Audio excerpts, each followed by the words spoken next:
தேசிய விளையாட்டு தினத்தை முன்னிட்டு தூத்துக்குடி வ.உ.சி. துறைமுகம் சார்பில் மாணவ மாணவிகளுக்கான சைக்கிள் போட்டிகள் நடைபெற்றன. இந்த போட்டியை துறைமுக ஆணைய தலைவர் சுசந்த் குமார் புரோஹித் தொடங்கி வைத்தார். மாணவிகளுக்கு 10 கிலோமீட்டரும் ஆண்களுக்கு 15 கிலோமீட்டரும் பந்தய தூரமாக நிர்ணயம் செய்யப்பட்டன.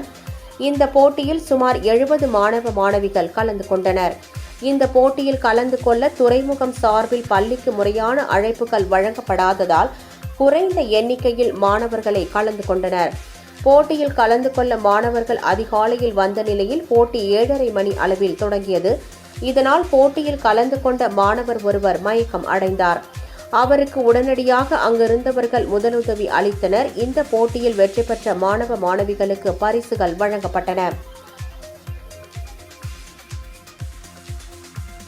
இதேபோல் புதுச்சேரியில் தேசிய விளையாட்டு தினத்தை முன்னிட்டு நடைபெற்ற பள்ளி மாணவர்கள் பொதுமக்கள் கலந்து கொண்ட மிதிவண்டி ஓட்ட நிகழ்ச்சியை துணைநிலை ஆளுநர் கைலாசநாதன் கொடியசைத்து துவக்கி வைத்தார்.